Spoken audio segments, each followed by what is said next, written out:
Alors, bonjour à tous et bienvenue pour cette nouvelle entrevue. Depuis la semaine dernière, on anime chaque jour, chaque midi au Québec, chaque fin de journée en Europe de l'Ouest, des entrevues et on a beaucoup de monde qui nous suit, soit en direct, soit en rediffusion. Alors, un grand merci d'avance à vous qui prenez ce temps pour vous avec nous aujourd'hui. Je me sens vraiment privilégiée de vous avoir avec nous. Je me sens également très privilégiée d'avoir nos deux professionnels de la journée qui font partie du coffret. Je vais vous les présenter dans un instant.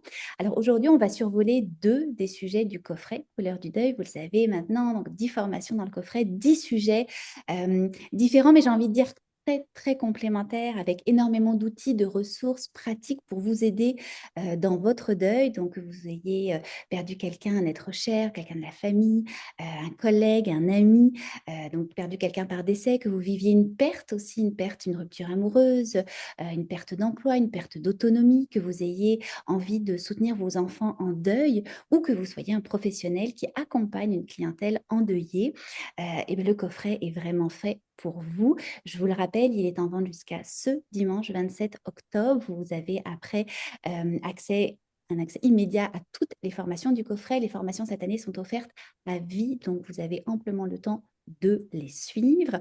Le coffret coûte 244 $ ou environ 165 euros, ce qui est vraiment 3 fois rien pour toute la richesse du contenu, tous les outils que vous allez avoir en main après pour traverser votre deuil ou aider vos clients à le faire.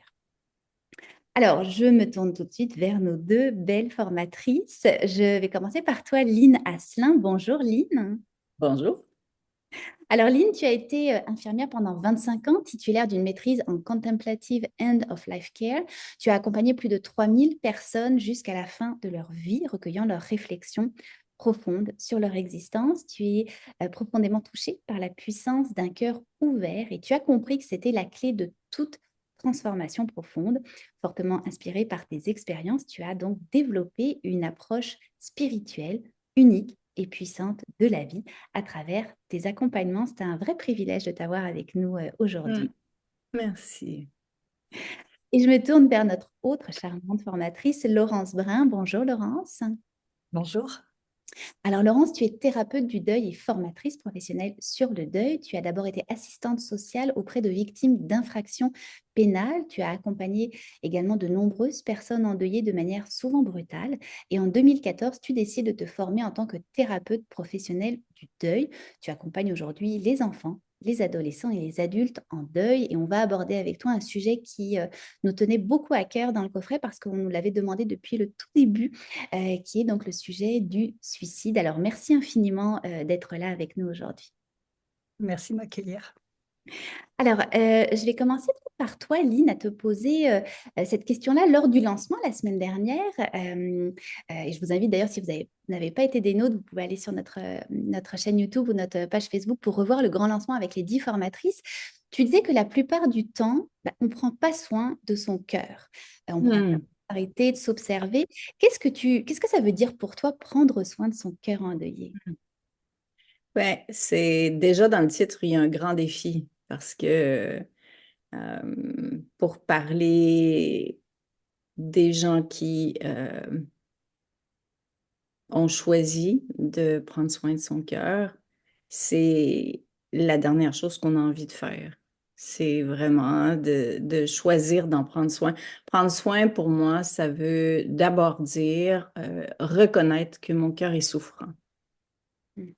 Parce qu'on peut choisir de carrément fermer la porte et ce que j'appelle de se créer une vie parallèle. Tu vois, cette vie-là intérieure est trop souffrante, donc je ferme la porte, je reviens à ma tête, je lâche mon cœur. Et le X, c'est que c'est pas ma tête qui souffre, c'est mon cœur. Donc, ma tête peut me laisser croire que plus je comprends pourquoi je souffre, plus je comprends c'est à cause de quoi ça vient, d'où, pourquoi c'est arrivé, que j'ai fait, que j'ai pas fait, ci, ça, mais plus mon cœur va s'apaiser. Et pourtant, c'est pas comme ça que ça fonctionne. Alors, c'est sûr que le réflexe de la tête, c'est de prendre la relève pour nous sauver, pour nous rassurer, pour nous éviter de trop souffrir. Il faut la comprendre, il faut l'aimer, cette belle tête. Or, de réaliser que c'est lui ici qui est pas bien Et le réflexe humain des gens, c'est pas de pas vouloir prendre soin de son cœur, c'est d'écouter davantage la tête et de croire quelque part que si je descends à l'intérieur de moi, je vais souffrir davantage. Donc, déjà ça, c'est un gros mythe à défaire parce que l'idée, c'est pas de descendre, de se rapprocher de l'organe qui souffre, si je peux le nommer ainsi, pour rester là, puis comme on dit en québécois, pour rouler dedans, quoi, tu vois, pour tourner en rond dans sa souffrance, puis c'est une fausse croyance, ça. L'idée, c'est que comme c'est l'organe qui souffre, c'est le seul organe qui peut aller mieux. Donc, si je descends pas dans cet espace-là, je n'ai aucun pouvoir d'action sur ma souffrance. Alors, oui, il y a les espaces où j'ai pas envie d'aller mieux. Ce que j'ai rencontré et ce que des milliers de personnes que j'ai accompagnées rencontrent, c'est hyper humain. Puis l'idée, c'est pas de se bousculer. Par contre, prendre soin de son cœur, pour moi, ça veut aussi dire respecter le rythme de mon propre cœur. Ça veut dire aussi accueillir le fait qu'il y a peut-être des conseils que je reçois qui ne me conviennent pas. Et comme c'est un sujet que je n'ai pas envie d'aborder parce que personne ne veut mourir, donc peu de gens ont ça comme livre de chevet, là. Je sais que le mien, on l'achète quand ça va pas bien, puis encore, tu vois, on espère que ça va passer. C'est aussi, tu l'as nommé dans tes posts, Aurore, puis c'est tellement ça, tu vois, le temps va arranger les choses. Alors, il y a tous ces phénomènes-là qui sont reliés au fait que personne ne veut mourir, donc personne ne s'intéresse à ce sujet-là. Et là, quand tu arrives dedans, ben là, tu as plein de gens qui te disent, moi, si j'étais toi, je ferais ça, puis penses-tu que nanana, puis fais pas ça, il faut pas faire ça, puis nanana, tu devrais, j'en ai un peu parlé hier dans mon live, tu vois, tu devrais te débarrasser des vêtements. Oh mon Dieu, tu as gardé une photo sur ton foyer, mais tu vas souffrir plus, puis écoute pas de la musique qui te rappelle ta mère parce que tu vas trop pleurer ou fais tel truc parce que... Et les gens, ben, ils savent plus où donner de la tête. Puis en fait, l'idée, c'est pas de donner de la tête à quelque part, c'est de donner le cœur. Et j'ai tenu bon de le préciser hier parce que beaucoup de gens pensent que parce qu'ils sont souffrants, leur ressenti n'est pas bon. Et c'est faux. Tu es encore plus en lien avec ton ressenti parce que tu es plongé dans ton ventre, si je peux donner cet exemple-là. Et tu le sais encore plus avec qui tu connectes, avec qui tu connectes pas. Puis ça ne veut pas dire que les autres sont pas bons. Ça veut dire qu'est-ce qui résonne pour moi comme approche, qu'est-ce qui m'appelle, avec qui je me sens en confiance, avec qui j'ai envie de m'ouvrir. Parce que c'est un terrain qui a besoin d'être sécure. Moi, j'appelle ça une connexion de cœur. Quand je l'enseigne dans mes groupes de bénévoles ou de gens qui sont endeuillés, je dessine deux cœurs avec une vibration, donc une connexion.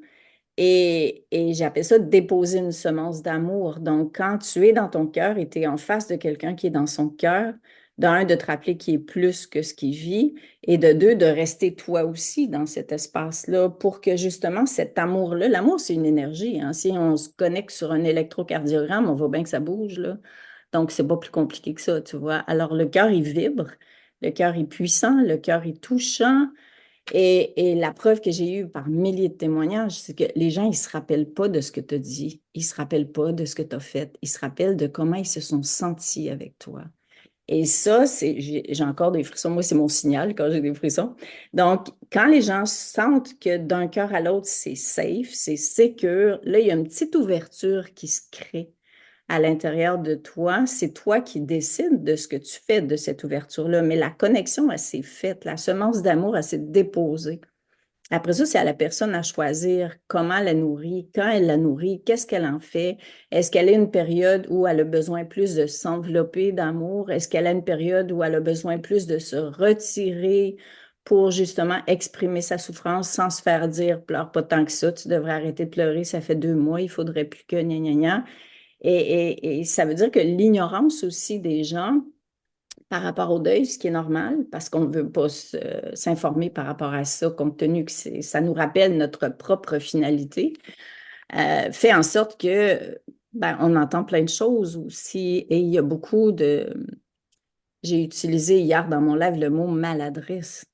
Ouais, au fond, il n'y a personne qui arrive chez eux puis un jour de se dire c'était pas fort ce que j'ai dit là, tu vois, parce que c'est ça, c'est l'inconfort, c'est le sentiment d'impuissance par rapport à la souffrance de quelqu'un. C'est, tu rencontres quelqu'un de souffrant, toi, tu te rappelles que tu es mortel, tu sais pas trop quoi y dire, tu as peur de ci, tu veux pas la déranger, t'es pas à l'aise avec quelqu'un qui pleure beaucoup. Bon, il y a plein de phénomènes comme ça. Alors, si je reviens à ta question initiale, prendre soin de son cœur, ça veut dire choisir de reconnaître que mon cœur est carrément déchiré aujourd'hui. Ça a peut-être l'air drôle quand on n'a jamais entendu ça, mais je ne peux rien transformer que je n'ai pas accueilli à l'intérieur de moi. Et si vous saviez le nombre de personnes, c'est des salles entières. Quand je fais le dessin avec la déchirure que j'ai mis dans ma formation, les gens se reconnaissent puis ils font comme Ah! Ça, c'est genre, je suis pas folle, c'est normal que j'aille pas bien, c'est normal que je me sente dans un désert où je me reconnais plus, où je sais plus qui je suis. Parce que tout le monde te dit, je te reconnais pas. Ben non, je me reconnais pas moi non plus. Tu vois, je sais plus qui je suis, je sais pas où je m'en vais, je sais même pas de quoi j'ai envie aujourd'hui. Je me reconnais plus, j'ai des émotions que j'ai jamais eues avant. J'ai toutes sortes de trucs comme ça. Donc, c'est incroyable la normalisation, à quel point elle est puissante et importante. Et une fois que tu as reconnu que ton cœur est déchiré, après ça, c'est ben, qu'est-ce que tu fais avec? Qu'est-ce que tu fais avec?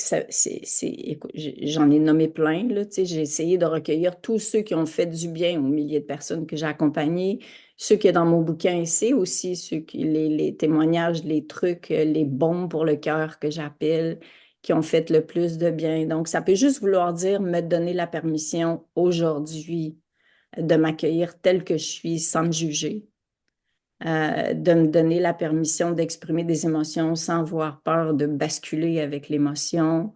Ça peut vouloir dire aussi de trouver un baume, qu'est-ce qui va m'apaiser, mais que moi, je peux mettre en place quand je suis toute seule par rapport à moi. C'est énorme prendre soin de son cœur. Ça veut dire aussi de conscientiser les pensées qui m'éloignent d'un espace de bien-être. Donc, vouloir que ce soit comme avant, ça s'appelle les regrets qui finissent par tomber dans la rumination. Je connais ça, j'ai usé un canapé là-dessus, clairement. Et c'est un espace que ton ego a envie de prendre parce qu'il ne veut pas que tu te sentes comme ça.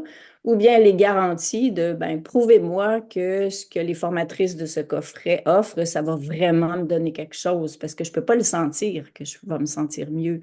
Et de me faire dire, ah oui, tu vas voir, tu vas aller mieux, c'est pas agréable non plus. Donc, c'est pour ça que je trouve que des témoignages, c'est inspirant, c'est rassurant d'entendre quelqu'un qui l'a vécu, qui va vraiment mieux. Donc, vraiment mieux, ça veut dire que l'espace qui me faisait souffrir est celui à partir duquel j'ai pu grandir. Et je reconnais que c'est pas cool de se faire dire ça. Par contre, les gens qui ont choisi de prendre soin de cet espace-là endeuillé, c'est ça, prendre soin de son cœur, c'est prendre soin de l'espace qui souffre à l'intérieur de soi. Ce sont des gens qui, au fil du temps, ont fini par dire, j'aurais jamais pensé dire ça un jour, mais si j'avais pas vécu ça, je serais pas qui je suis aujourd'hui. Mm. Donc, c'est aussi des témoignages qui font comme, ah, je ne suis pas sûre que j'ai envie d'entendre ça, mais ça voudrait dire que c'est possible que mon cœur puisse aller mieux. Alors, c'est beaucoup autour de tout ça. Et je sais que c'est hyper contre-intuitif d'avoir choisi un titre comme ça, mais il n'y a personne qui peut le faire à notre place, quoi.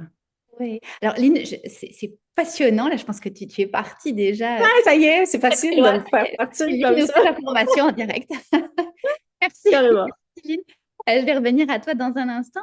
Alors, Laurence, quand on perd quelqu'un par suicide, j'imagine que la culpabilité est immense. Alors déjà que dans le deuil, en général, la culpabilité prend une place considérable. J'ai l'impression que dans le deuil, dans le deuil par suicide, on se dit, j'aurais dû voir les signes, j'aurais dû comprendre, j'aurais dû l'aider, j'aurais dû prendre du temps. Et en même temps, je me dis, est-ce que ce geste était pas inévitable? Ou que de toute façon, ça allait être ça l'issue. Peut-être j'aurais vu son signe le lundi, mais que le mercredi, il aurait recommencé, que de toute façon, il serait parti. Qu'est-ce que tu dirais aux gens qui se retrouvent peut-être dans cette tourmente-là? Alors, effectivement, la culpabilité, d'abord, merci Lynn, parce que j'ai vibré sur tout ce que tu as dit. Donc, je vais dire, ça, c'est important. Et on en reparlera, mais moi, le savoir-cœur est une expression qui me parle beaucoup dans la posture professionnelle. Voilà, je voulais juste glisser ça au début. Pour revenir à la culpabilité, oui, tu as raison, Aurore. La culpabilité, elle est présente d'abord dans tous les deuils, quel qu'il soit, quel que soit ce qu'on a fait comme accompagnement. Mais dans le deuil après suicide, elle est particulièrement présente et surtout, elle ne lâche pas l'endeuillé. Et je parle d'un documentaire de Katia Chapoutier sur le deuil après le suicide d'un proche, dans lequel elle a une expression que j'aime beaucoup. Elle parle d'aller user les pourquoi. Parce qu'en fait, tu parlais de rumination tout à l'heure, Lynn, ce qui vient sans cesse tourner en boucle dans la tête des endeuillés, c'est pourquoi. Pourquoi je lui ai dit ça? Pourquoi j'ai eu cette attitude-là? Pourquoi je... Voilà. Et c'est sans fin. Et vraiment, je trouve toujours assez admirable la complémentarité de nos approches, parce que moi aussi, je propose un accompagnement très contre-intuitif autour de ces pourquoi. C'est le premier réflexe qu'on aurait tous envie de dire, c'est de dire à la personne, mais non, tu as fait de ton mieux, tu pouvais peut-être pas voir. Et on a raison de dire ça, mais ça sert pas à grand-chose, voire ça ne sert à rien, parce que c'est à la personne de trouver ses réponses. Et c'est là où je trouve, et ça j'en parle beaucoup moi dans la formation, de dire en fait, notre boulot, qu'on soit proche, qu'on soit accompagnant professionnel, c'est de proposer un espace d'écoute suffisamment sécure et safe, de cœur à cœur, c'est là où vraiment je te rejoins, Lynn, pour que la personne s'autorise à aller chercher derrière cette question-là et d'aller la creuser. Parce que c'est à force d'y avoir répondu qu'à un moment donné, quel moment, je ne sais pas, je ne suis pas voyante, mais qu'à un moment donné, ce pourquoi va accepter de lâcher un peu la pression. Puis qu'un jour, on se dise, ben, j'aurai pas toutes les réponses, mais c'est OK. Ma posture, ma place à moi est OK. Et je trouve que ça, c'est vraiment quelque chose qu'on ne dit pas assez, en fait. On a tellement tendance, par bienveillance et malheureusement par maladresse, à vouloir faire taire l'autre quand il dit, mais enfin, pourquoi, pourquoi, pourquoi? Alors après, il faut être en capacité d'accueillir et d'accompagner de manière sécure. Et ça, c'est très important. Et quand on préparait justement ta venue dans le coffret, tu me disais que les gens qui ont justement vécu un deuil par suicide peuvent avoir eux-mêmes un discours suicidaire. Oui. Est-ce que tu peux nous expliquer un petit peu ça? Alors, c'est aussi quelque chose que je rencontre dans quasiment tous les accompagnements de tous les endeuillés. C'est cette petite phrase qui flotte dans l'air, qui, moi, me fait un peu hérisser les poils, qui dit je ne sais plus pourquoi je me lève le matin. Voilà. Et toutes ces variantes. Euh, c'est quelque chose que j'ai tellement entendu que j'ai été, moi, me former sur cette question-là, de dire qu'est-ce que je fais de ça? Quand je suis en train, moi, de me dire qu'est-ce qu'on me dit, qu'est-ce que je fais de ça? Parce que là, on est vraiment dans un rôle préventif et tout le monde en est capable, hein. Il n'y a pas besoin d'être professionnel pour ça. L'enseignement que j'ai suivi, c'est un enseignement, un MOOC, un universitaire en ligne. Donc, moi, j'ai trouvé ça passionnant. Je ne suis pas sûre que ce soit forcément très facilement accessible à tous. Donc, moi, je l'ai retravaillé à partir d'exemples concrets parce que c'est ce que j'aime faire dans les formations. Je déteste dire aux gens, faites comme ça. Non. Moi, je dis, voilà ce que j'ai fait, voilà pourquoi je l'ai fait, voilà sur quel axe théorique je m'appuie, évidemment. Puis voilà ce que ça a donné. Puis vous, à partir de tout ça, ben, faites au mieux en fonction de ce que vous êtes, de ce que vous savez d'autre. Et donc, effectivement, j'ai construit tout un module sur le discours, accueillir le discours suicidaire d'une personne. Alors, pour un peu spoiler la formation, mais comme ça, pour ceux qui ne l'achèteront pas, c'est quand même important. La meilleure option, c'est quand même de sauter les deux pieds dans le plat et de poser la question le plus délicatement possible, de dire, est-ce que vous êtes en train de me parler d'idées suicidaires? Parce que si c'est le cas, ben, la personne va avoir une oreille, elle va pouvoir en parler. Et qu'en fait, c'est la seule prévention qu'on ait, de permettre d'en parler. Et puis si c'est pas le cas, elle nous dira, bah, pas du tout, qu'est-ce qui vous arrive de penser une chose pareille? On donnera jamais cette idée-là à quelqu'un en posant la question. Par contre, on ouvre là vraiment un espace. Je ne vais pas oser dire qu'on sauve les gens parce qu'on ne sauve jamais les gens, mais on leur dit, ce que tu me dis là, ta souffrance, elle est légitime. Et puisqu'elle est légitime, je l'accueille en tant que telle. Et je t'écoute simplement, sans aucun mot de culpabilisation, quelle que soit la situation, rien du genre, mais pense à tes proches. Non, surtout pas. Juste, OK. tu me dis que tu n'en peux plus. Qu'est-ce qui fait que tu n'en peux plus aujourd'hui? Et puis on en parle. Après, il y a plein d'autres techniques, évidemment, qui sont proposées et qui sont plus poussées que ça, selon aussi qu'on est proche ou accompagnant. On on se pose pas au même endroit. J'ai mis aussi tous les numéros d'aide, que ce soit en France ou au Canada. Alors, j'espère que je ne me suis pas trompée au Canada, je me suis renseignée sur Internet, mais vraiment, j'ai essayé de donner tous les numéros parce que je crois aussi qu'on a besoin de ça, qu'on soit proche ou professionnel, ou qu'on soit en train de vivre des moments comme ça. On a besoin de savoir comment on peut, enfin, qui on peut appeler. Mm. Et des fois, bah, c'est un service neutre de professionnels, de gens qui sont formés à accueillir ce discours-là. Alors le risque, il est reconnu comme étant un peu plus important dans le deuil après suicide parce que, en plus de la culpabilité, de l'épuisement, de la douleur, de la tristesse et du manque, évidemment, il y a parfois une espèce de tentation, le mot me dérange, mais j'en ai pas trouvé de meilleur, d'aller effleurer ce que l'autre a pu vivre au moment où il est passé à l'acte. Pour essayer de comprendre de manière ultime ce qui s'est passé à ce moment-là, on peut parfois s'approcher dangereusement de ce moment-là. Ça, c'est vraiment reconnu dans les études. Mm. Merci Laurence, c'est sûr que c'est un sujet qui est très, très, très particulier, effectivement, le deuil par suicide. Lynn, je me retourne vers toi. Tu nous l'as dit la semaine dernière, toi, tu as perdu donc, ton conjoint. Quand on perd son conjoint, on perd, oui, l'homme de sa vie, mais son partenaire, son ami, son confident, son amant. On peut perdre aussi un statut, le rêve d'un futur, le rêve d'une retraite, le rêve de voyage ensemble. Et que la perte du conjoint est également un deuil extrêmement complexe. Euh, Et puis souvent, j'ai l'impression que les femmes qui perdent leur conjoint ou les hommes qui perdent leur femme se disent, mais est-ce que j'ai le droit de rire encore? Est-ce que je peux aimer de nouveau? Est-ce que je peux avoir des projets? Est-ce que je peux m'autoriser à faire tout ça, à avoir des projets de vie? Qu'est-ce que tu aurais envie de dire à ces gens qui se posent cette question-là? Je peux juste parler de mon expérience, hein. Je ne peux pas dire qu'est-ce qu'on devrait faire dans ce temps-là. Tout dépend du lien d'attachement avec la personne qui est décédée. Donc, ça ne veut pas dire que parce que c'est ton conjoint que le lien d'attachement est très grand.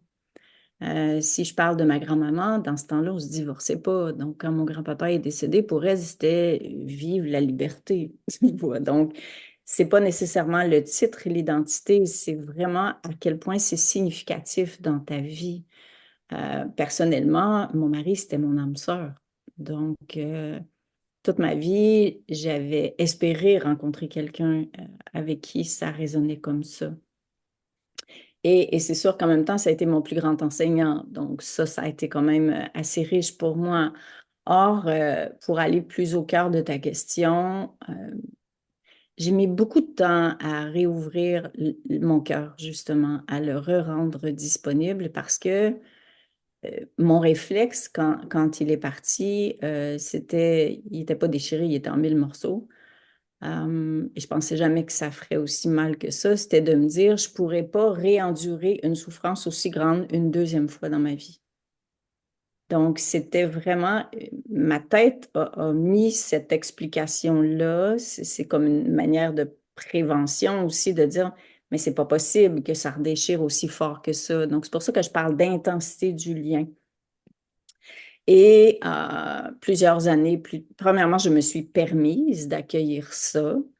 C'est clair que je n'étais pas à la recherche d'un autre partenaire, mais je n'étais pas non plus dans la fermeture. J'étais simplement dans prendre soin de mon cœur. Mon cœur s'est déchiré. La seule chose que je peux faire, c'est vraiment veiller sur lui, parce que moi, je vis avec mon cœur tous les jours. Et la seule partie de mon être qui me rapproche de lui qui était décédé, c'est dans le cœur, parce que l'amour ne meurt pas. Alors, certains vont dire que c'est une croyance. Tant mieux si c'est une croyance qui nous permet de s'accrocher à la vie, quoi. Une croyance, c'est pas une vérité. Or, un jour, je me suis dit, moi, on est né pour aimer, pas pour se protéger. Alors, même si l'amour fait mal, même si la perte fait mal, la seule chose qu'on sait en arrivant sur Terre, c'est que tout est éphémère, même les relations les plus chères. Alors ça, c'est amener de la conscience aussi dans le deuil, de me dire, ben, c'est ça la vie sur Terre, c'est des détachements constants. Alors, ou je fais rien, ou je m'engage avec personne parce que j'ai peur de souffrir, Mais quand j'arrive au terme de ma vie, puis ça, j'en ai été témoin des milliers de fois, tu apportes avec toi ce que tu as fait de ce que tu as vécu, tes souvenirs d'amour. Tu n'apportes pas avec toi ce de quoi tu t'es protégé. Alors oui, ça déchire, mais quand tu rentres dans cet espace-là pour vraiment l'accueillir et en prendre soin, veiller sur lui, il y a quelque chose qui va s'ensemencer dans le même espace désertique qui n'était pas là avant. Donc, c'est comme si le cœur, il s'étire sans notre consentement. Et dans cet espace étiré, il peut se passer quelque chose à quoi notre tête avait aucune idée. Et c'est ça qui vient confirmer que oui, les épreuves, c'est contractant, ça déchire. Or, si on rencontre jamais ça, on peut pas grandir parce que chaque fois qu'on grandit, on étire un espace, tu vois, qui était confortable. Donc, c'est ça qui fait que je me suis dit, ben, OK, je suis née pour aimer, je suis née pour grandir, je suis née pour me rapprocher de ce que je suis de plus beau chaque jour. Donc, oui, ça fait mal, mais ça fait plus mal de ne pas le faire que de le faire parce que je deviens enfermée dans ma souffrance. Et ça, c'est beaucoup plus souffrant que de choisir envers et contre tout de dire oui à la vie, quoi. J'aime ça, je suis née pour aimer. J'aime ça Mm, beaucoup. Merci mm. pour cette image, Lynn. Alors, je me retourne vers toi, Laurence. Lynn, tout à l'heure, nous parlait justement des maladresses d'amour de notre entourage. Toi, tu parles également du jugement de la société dans le cadre d'un suicide. Est-ce que tu peux nous en glisser quelques mots? Oui, alors le jugement de la société, alors déjà qu'on se juge soi-même, hein, on n'a déjà pas besoin de ça, mais en plus, moi j'ai vraiment passé du temps à essayer de comprendre pourquoi. Bah déjà, je ne sais pas au Canada, mais nous en France, c'est systématiquement la cause pour laquelle il n'y a pas de cause marquée sur l'avis de décès. Qu'on a Mm. quelqu'un de très jeune qui meurt là et on ne sait pas pourquoi. C'est aussi euh, des endeuillés qui se retrouvent seuls très très vite, avec l'entourage qui vite, vite, vite, vite retourne à ses occupations. Donc je me suis quand même posé la question en me disant, mais mince, on n'est pas naturellement comme ça. Qu'est-ce qui déclenche cette peur? Ça peut être que de la peur. Qu'est-ce qui déclenche ça? Et bon, je lis beaucoup et j'aime beaucoup étudier.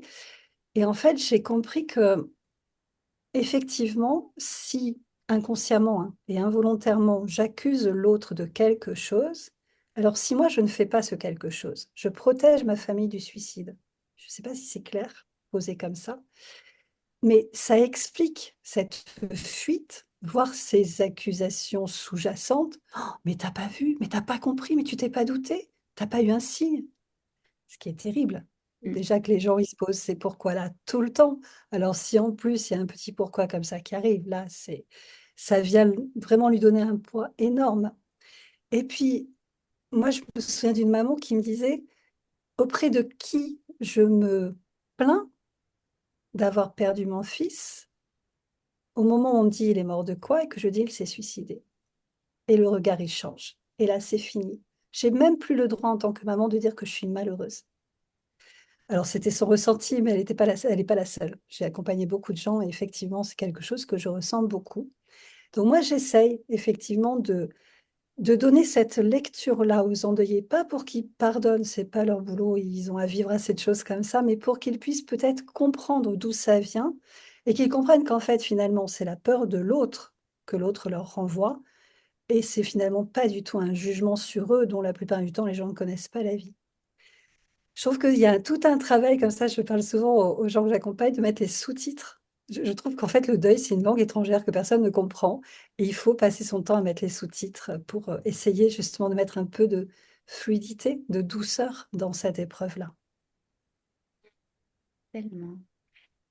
Et on passerait encore des heures à vous écouter tellement les sujets sont intéressants. Puis la façon dont vous l'abordez aussi est passionnante et aidante pour les gens qui sont en deuil actuellement. En fait, on va pouvoir passer énormément de temps avec vous en nous procurant le coffret et en suivant vos deux formations et les 8 autres du coffret. Alors justement, toi, Laurence, dans le coffret, donc on l'aura compris, tu nous offres la formation pour ceux qui restent, traverser le deuil après suicide, compréhension, accompagnement et outils pratiques. Alors aussi en quelques mots, est-ce que tu peux nous dire ce que les gens vont retrouver dans ta formation, puis comment ça va les aider? Alors, la première chose, moi, que j'ai voulu donner, c'est de la compréhension. C'est transmettre ce que j'ai appris de manière un peu théorique sur non seulement le deuil après suicide, mais aussi sur le suicide, parce que c'est quand même la première question des endeuillés. Qu'est-ce qui a pu se passer à ce moment-là? Donc, voilà, j'ai transmis ce que je sais de ça, ce que je sais aussi du coup d'accueillir le discours suicidaire. Et puis, il y a de la théorie, parce que pour moi, c'est vraiment important, mais à chaque fois, je l'entoure d'exemples pratiques que j'ai rencontrés, parce que d'abord, je crois que je raconte assez bien les histoires et que je trouve que c'est quand même très porteur pour qu'on soit proche, qu'on soit professionnel. C'est très porteur de se dire, ah mais oui, c'est vrai, elle a dit qu'il y avait ça, qu'elle avait fait comme ça, qu'il s'était passé ça. Du coup, dans une situation un peu analogue, mais jamais pareille, parce que c'est jamais pareil, on peut vraiment trouver des postures qui sont, je pense, très aidantes. Après, j'ai mis aussi plein d'outils parce que, alors moi, à la base, mes formations, elles sont vraiment, en direction des accompagnants professionnels. Donc là, j'ai retravaillé complètement un sujet que j'avais déjà abordé pour les accompagnants professionnels, mais plus en direction des endeuillés. Bien sûr que les accompagnants pourront tout à fait se saisir de tout cela pour le travailler avec les personnes qu'ils accompagnent directement. Je trouvais ça très important parce que je ne m'adresse pas tout à fait de la même manière avec une personne en deuil qu'avec un professionnel. Et je voulais vraiment, je parle beaucoup de douceur parce que pour moi c'est vraiment essentiel. Donc je voulais apporter beaucoup de douceur aux endeuillés qui puissent pas se sentir heurtés. D'ailleurs, il y a un petit module qui s'appelle chiffres parce qu'à un moment je trouve que c'est important de donner des chiffres où je préviens que si c'est trop violent pour les gens, ils peuvent le passer, il y a aucun souci. C'est aussi la liberté dans les vidéos de pouvoir dire non, ça me convient pas, Foup, je passe à la suivante, ça n'empêchera pas la compréhension globale. Et puis, je sais pas si c'est là que je le dis, mais bon, comme j'y pense, je le dis maintenant. J'ai fait aussi tout un module sur comment on en parle aux enfants. Voilà, Parce que c'est vraiment une question récurrente. Moi, c'est d'ailleurs sur ces situations-là que je les appelle le plus tôt dans le deuil, c'est au moment quasiment de l'annonce, de me dire, j'ai pu dire à mon enfant qu'il était mort ou qu'elle était morte. Je peux pas dire de quoi. Ça, c'est au-delà du possible et je l'entends tout à fait, que ce soit très violent. Donc, j'ai vraiment pris le temps d'expliquer ce qu'on sait théoriquement, d'expliquer ce que je sais empiriquement au bout de 10 ans d'accompagnement quand même, et puis de me mettre en jeu de rôle, toute seule comme une grande, en faisant les dialogues. Parce que j'ai tellement entendu aussi des parents me dire, OK, on me dit qu'il faudrait que je lui dise, mais en fait, la phrase, elle ressemble à quoi? Comment je fais? Aidez-moi. Et je trouve que c'est voilà, c'est important aussi à un moment donné de dire on va faire vraiment des outils très pratiques. Alors, je fais totalement confiance aux gens pour adapter tout ça à leur situation, à ce qu'ils sont, à l'enfant évidemment. Mais j'ai vraiment voulu aller au bout de ça, chose qui n'existe pas d'ailleurs dans la formation pour les accompagnants professionnels que j'ai faite de l'autre côté. Voilà. Je ne sais pas si j'ai répondu à ta question, Tout à Aurore. fait, complètement. Puis j'allais justement te poser la question pour les enfants parce qu'on sait que le temps du deuil est complètement différent chez un enfant. Sa gestion des émotions, de la compréhension de la vie, de la mort est complètement différente aussi. Il y a la plupart des formations d'ailleurs dans le coffret, il y a toujours une section ou un module justement par rapport au deuil des enfants. Donc je trouvais ça important de le souligner aussi avec toi. Est-ce que tu veux nous montrer en quelques secondes ta plateforme pour montrer aux gens comment c'est Oui, facile d'utilisation? alors, hop. Donc voilà, en fait, vous voyez à l'écran, c'est bon? Ouais. Ok, donc en fait, quand on arrive sur la plateforme, on a là sur la gauche une colonne avec plein de possibilités que je vais très rapidement expliquer. Et ici, on a la vidéo qu'on peut regarder autant de fois qu'on veut, hein, évidemment, on peut y revenir autant qu'on veut. Donc ici, il y a d'abord un petit peu des généralités. Il y a le PDF qui reprend en fait, parce que on regarde en vidéo, mais quand on va aller rechercher une définition, quelque chose de précis, je trouve que le papier, c'est quand même important. Il y a les rendez-vous pour les 2 lives parce que pour tout le monde, il y a 2 lives de prévus, un en novembre et un en avril pour qu'on échange, qu'on discute. Je trouve que c'est essentiel dans ces formations-là, d'avoir ces temps-là. Il y a une communauté réservée aux acheteurs du coffret qui pourront donc discuter entre eux. La question d'évaluation, puisque pour ceux qui le souhaitent, ils pourront avoir un certificat de fin de formation avec l'évaluation. Et puis là, il y a les leçons en vidéo. Alors, elles sont sous 2 formats. Elles sont ici en MP4 visibles directement. Ma plateforme a eu des soucis ces derniers temps. Donc, du coup, j'ai doublé la sécurité. On peut les retrouver sur YouTube si jamais il y en a qui ne fonctionnaient pas. Voilà, je vais le laisser jusqu'à ce que ma plateforme ait bien retrouvé tous ses appuis. Et puis ici, il y a beaucoup de bonus. Alors les bonus, c'est des ouvertures vers d'autres personnes. C'est un peu déjà l'esprit du coffret. vers des gens que moi j'aime beaucoup. Annabelle Nétoile, c'est quelqu'un qui travaille dans les soins palliatifs que je trouve formidable. Il y a le docteur Christophe Fauré parce que voilà, c'est pareil, je trouve aussi ça très intéressant. Il y a des outils fichiers. Il y a vraiment, j'essaye de donner un maximum d'outils. Et là, on est sur des outils très pratico-pratiques. C'est plein de petits tips, un peu comme ce que j'avais donné le premier jour. Donc, bouger le corps, voilà. Donc, il y a la danse, la bataille d'oreiller, colorier. À chaque fois, il y a des petites vidéos ou des petites explications pour vraiment pouvoir le faire, que ce soit avec des enfants ou des adultes. Je tiens à préciser, ça marche aussi avec les adultes. Et puis, j'ai enregistré, j'ai remis enfin, une respiration, une visualisation que j'avais déjà enregistrée. Et j'en ai enregistré une exprès pour cette thématique-là, qui est la visualisation colorée, qui reprend un peu les différents points chakras, voilà, pour un petit peu emmener les gens dans quelque chose de doux. Voilà. Mm. Merci Laurence. Et alors, vous le savez, pour les formatrices offrent leur formation dans le coffret, un coffret qui est à un prix vraiment extrêmement abordable parce qu'on voulait vraiment que le plus de gens possible puissent y avoir accès. Donc, je vous encourage vraiment à aller acheter le coffret à travers les liens des formatrices et elles vous offrent chacune un bonus. Alors, Laurence, si les gens achètent avec ton lien, quel est le bonus que tu vas leur offrir en plus? Alors, c'est un entretien individuel avec moi en visio, en face à face pendant 1 heure. Donc, si c'est une personne en deuil, ben, pour parler de sa situation et répondre à toutes ces questions, et pourquoi pas autour des enfants, parce que je sais que c'est certainement un sujet qui passionnera les gens. Et si c'est un accompagnant professionnel aussi, pourquoi pas, pour travailler son projet ensemble. Voilà, en tous les cas, 1 heure juste entre la personne et moi pour individualiser l'accompagnement de cette formation. Mm. Merveilleux. Merci Laurence de ce beau contenu que tu offres dans le coffret. Alors, à toi, Lynn, donc Lynn Asselin, on l'aura compris, tu nous offres la formation Prendre soin de son cœur endeuillé. Alors, la même chose qu'à Laurence, en quelques minutes, est-ce que tu peux nous expliquer ce que les gens vont retrouver dans ta formation, puis comment ça va les aider concrètement? Ouais. Ce que j'ai essayé de faire dans cette proposition-là, c'est vraiment de proposer un parcours le plus concret possible, entre guillemets. Donc, je me suis plutôt concentrée sur la puissance de chacun des éléments que j'ai amenés et le rendre le plus accessible rapidement possible, sans, de toute façon, dans mon bouquin, tout est élaboré. Euh, je me suis fiée à des témoignages que je recevais, tu vois, on ne sait plus où donner de la tête, ça serait ça, ou ça serait ça, ou ça serait peut-être comme ça.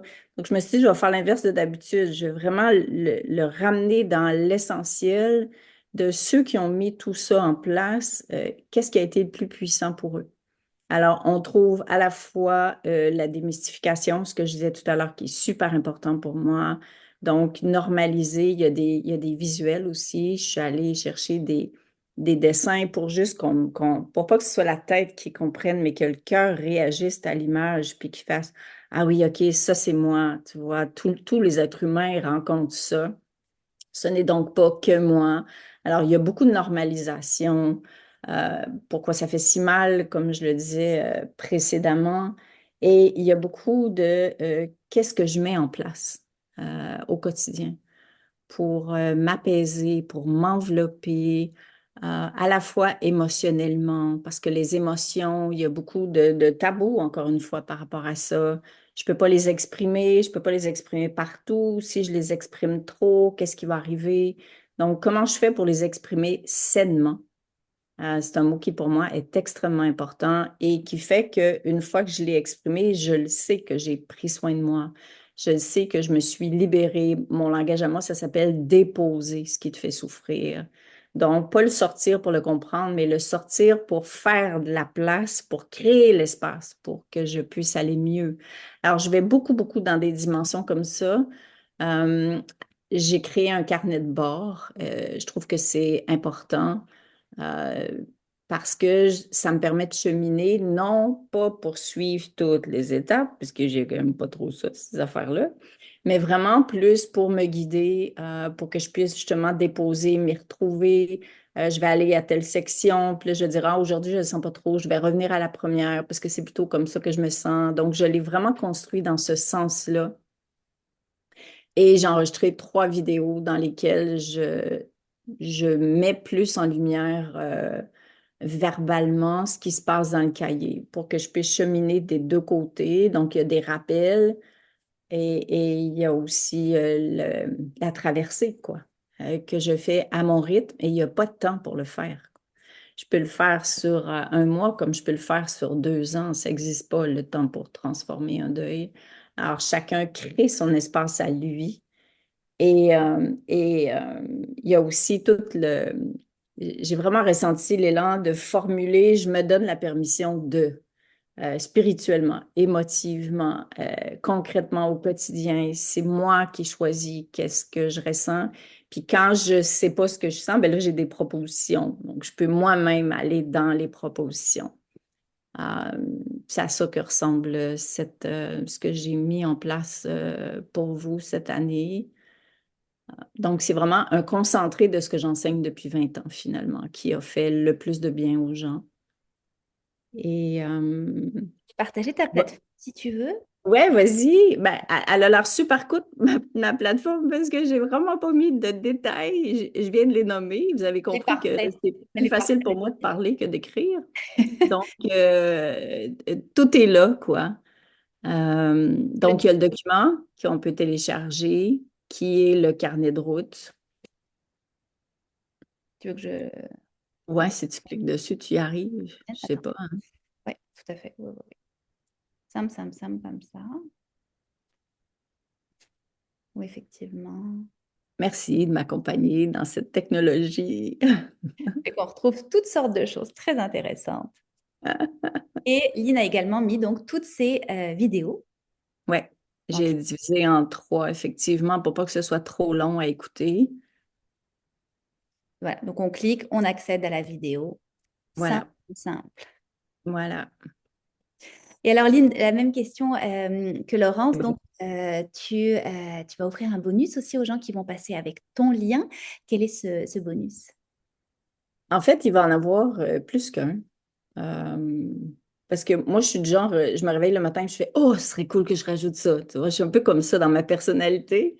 Alors, il y a 3 conférences qui ont été enregistrées que j'ai données dans des salons funéraires sur 3 thèmes différents qui sont hyper complémentaires. Donc, je vais demander à ce qu'on les rajoute. Je vais aussi proposer un baume pour le cœur. Je trouve que c'est important. Il y en a plusieurs, mais je vais en proposer un. Et évidemment, une session questions-réponses, quoi.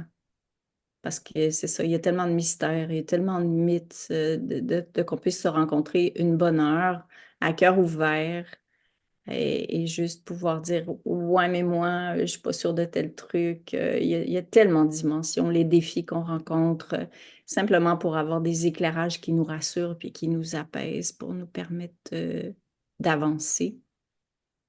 Et évidemment, j'allais oublier, il y a dans le programme, il y a 3 visualisations. Ce sont des visualisations qui, en début de parcours, j'accompagnais les gens individuellement, ce qui est moins le cas aujourd'hui. Et j'avais enregistré, parce que les gens me demandaient, enregistre-moi quelque chose qui peut me faire du bien quand j'arrive à la maison. Alors, j'en avais enregistré 3 avec 3 thèmes, puis je leur disais, ben, écoute-les, puis prends celui qui te fait le plus de bien, sauf que maintenant, les CD n'existent plus. Donc, j'ai mis les 3 et j'ai fait créer des musiques. La personne a mis 1 semaine par méditation pour créer des sons vibratoires qui étaient alignés avec chaque mot. Et c'est tellement puissant que les gens me disent, je suis vraiment désolée, mais j'entends pas les mots, je me laisse vibrer, je me laisse envelopper par la vibration des sons. Alors ça, j'ai cru important de l'ajouter dans la proposition. Merveilleux. Alors, vous voyez, vous allez être vraiment bien entouré, bien accompagné dans ce coffret couleur du deuil. Beaucoup d'outils, beaucoup de ressources. C'est peut-être pas toutes les formations qui vous parlent, c'est peut-être pas tous les outils que vous allez utiliser, mais au moins on vous donne les différents ingrédients pour fabriquer votre propre recette finalement. Pour aller mieux. Je terminerai sur une note que tu as dit, Lynn, la semaine dernière, quand ton mari allait quitter cette terre. Il t'a dit il y a juste le corps physique finalement qui nous sépare, mais en se tournant vers son cœur, ben, on sera toujours lié à la personne qui est partie. Et je pense que c'est une belle image aussi à avoir. Merci infiniment, Lynn Asselin, Laurence Brun, pour votre immense contribution au coffret. Merci à toutes celles et ceux qui ont été aujourd'hui avec nous. en direct. Merci à tous ceux qui vont nous écouter en rediffusion. Je vous rappelle que le coffret est en vente jusqu'à dimanche seulement. Alors faites comme des centaines et des centaines d'endeuillés qui se sont déjà procuré le coffret pour vous aider, pour aller mieux concrètement, pour vous autoriser à vivre de nouveau. Je vous encourage évidemment à aller visiter les sites internet de Lina Slin, de Laurence Brun, de suivre leurs médias sociaux, d'acheter avec leurs liens pour les remercier et de faire partie de cette grande mission du coffret Couleur du deuil. Et écoutez, je vous dis à demain pour une nouvelle entrevue avec 2 autres formatrices. À très bientôt et prenez soin de vous. Merci. Merci. Au revoir.